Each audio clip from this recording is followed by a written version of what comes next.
Now, on Friday, the campaign of Robert Francis O'Rourke, also known by his nickname of Beto, had refused to comment on some of their fundraising numbers to let people know how much they fundraised.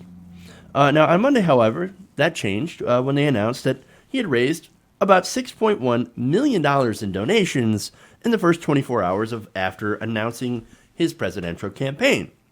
Now, according to the New York Times and the campaign, Mr. O'Rourke brought in $6,136,736, declaring his long-anticipated bid with a web video and trip to Iowa on Thursday morning, raising the sum entirely online and from all 50 states. That is according to the campaign. The Times said that he narrowly beat the first haul of Senator Bernie Sanders of Vermont, who raised $5.9 million after announcing his bid last month, and who would go on to raise $10 million just before his first week was over. So, now the first thing I thought was, man, that's a lot of money. And what a turnaround, right? Going from not wanting to say his fundraising numbers on Friday, and then over the weekend saying, look at me, we just barely outraised Bernie Sanders. That, of course, led to, inevitably, the headlines from anti-Sanders pundits pointing out, Bernie's done. Beto O'Rourke outraised him. Look at that massive haul. And look, that is an impressive haul, let's be honest with you. Now, does that mean that Bernie's done? No, that's ridiculous. Kamala Harris raised only $1.5 million in her first day. So are those same people out there saying, Kamala's done. Kamala's done? No, in reality, look, first day fundraising, yes, is really important. It kind of shows energy and momentum. And it seems like there is a lot of energy and momentum behind both the candidacies of Bernie Sanders and Beto O'Rourke. Now, Joe Biden, we don't know what's going to happen with Joe Biden because he hasn't announced yet. And so we're waiting on that. We'll see how much money he raises in the first day. But I think that'll be less significant because Joe Biden is likely going to take money from corporate donors and continue to take donations from, political action committees and corporations. So that won't be as big of a deal. But anyway, now, the question is, where'd the fundraising come from? Now, for Bernie Sanders, he raised his $5.9 million from roughly 223,000 donors in 24 hours. The average contribution amounted to about roughly $27. But what about Robert Francis? We don't know. We don't have the information, and actually they've declined to put out the information. Per the New York Times, Mr. O'Rourke's aides would not say what their average contribution was, or how many total donors contributed within the first 24 hours of his bid. That is strange. That is very strange. Now, look, as in his Senate race, they also note he did not accept any money from political action committees. So that's the no PACs pledge, right? Now, $6.1 million, that is actually an impressive amount of money, right? And I'm sure a lot of it is from small donors. I think he did energize people during his Texas run. And I don't want to disparage the volunteers, the people that are texting for him. And in fact, to, Sanders supporters, text that much harder, right? But I do have this feeling that he's not being completely honest about where his donations are coming from. And I don't think they're entirely all grassroots. And so that's the thing. Yes, he raised that money, and I'm sure he did not get it from political action committees that we know of. But at the same time, if you dig into his numbers from his Senate race, and, a lot of journalists have, you end up finding out that he's raised a lot of money from oil executives and had actually funneled money through political action committees, which you're able to do.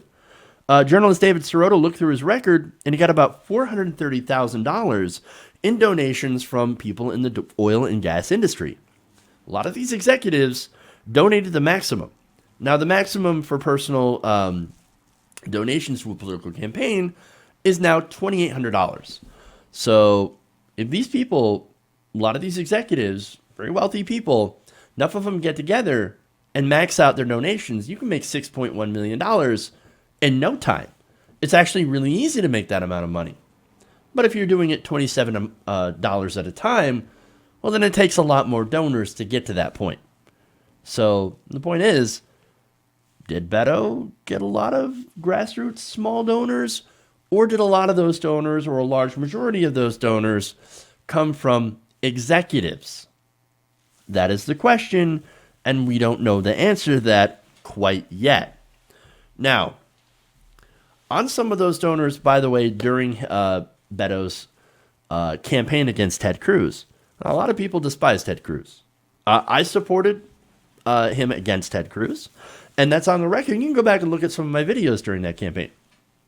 But I'd still pick him over Ted Cruz. I'd still pick him over John Cornyn, which, to be honest, he should be running against John Cornyn because I think he could win. But at the same time, make no mistake, he's no progressive. And I think he's been very dishonest on his progressive bona fides, right? He, for example, just recently went back on Medicare for All during his trip to Iowa. So that is disturbing. As Friday, if his goal was to set a single-payer system, or to get a single-payer system, he said, no, my goal is to get guaranteed high-quality universal health care for all. And I think there are many ways to get there. But wait, Medicare for all isn't just a goal to get there. Medicare for all, single-payer, would actually get there. That would be high-quality universal health care for all. Literally, it's in the title, Medicare for all. But here we go, going back on, of course, progressive stuff. He also had joined the New Democrat Coalition. Instead of the Progressive Caucus, the New Democrat Coalition, of course, is mainly third-way establishment. So, that's a big red flag.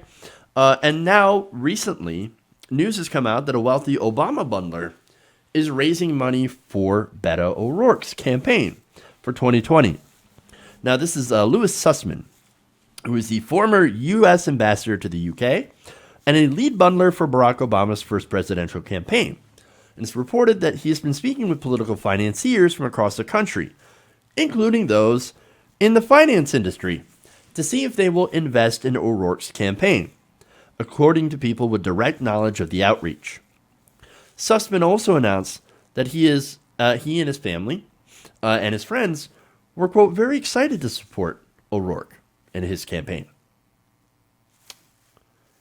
Now, look, I wonder how much of that fundraising haul came from Sussman and people working in finance on Wall Street. Well, again, they don't have to be in a pact to donate. They can max out their donations. Or, since he just backed away from Medicare for all, how many of those donors also came from the health insurance industry? Good question. Now, here's my read of the situation. And this is speculation. What if all these people gave the maximum? They maxed out their donations, $2,800, right?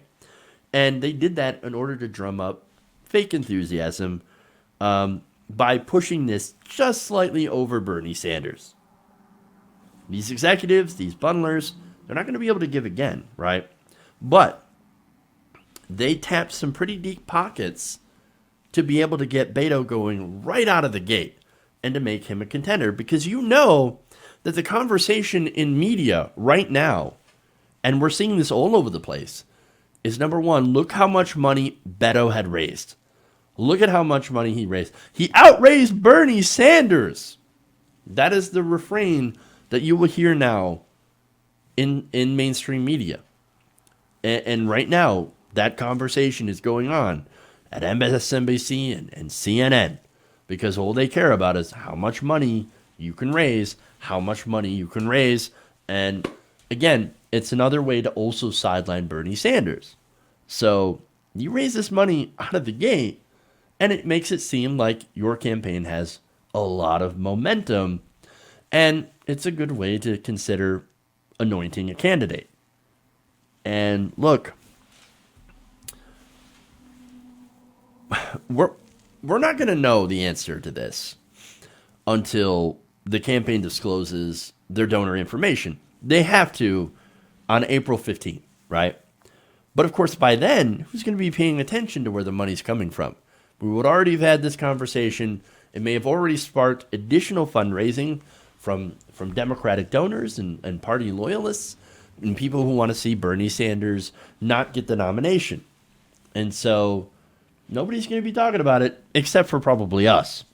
Look, I think you can tell by now that I don't have any trust in Robert Francis O'Rourke because, again, he's been dishonest about his policy positions.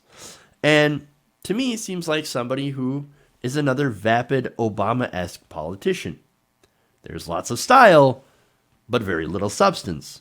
And as you can see, lots of wealthy, as well as some grassroots support from those middle-of-the-road, more moderate liberals. So the takeaway here is Beto is a fundraising powerhouse. Even without PAC money, he has found a way to raise a lot of money in a short time. And that should not be discounted. That should not be ignored. Not only that, but I think Beto is an opportunist. He breaks pledges. He broke his fossil fuel pledge. His no fossil fuel money pledge. So he took money from oil executives and was kicked out of that.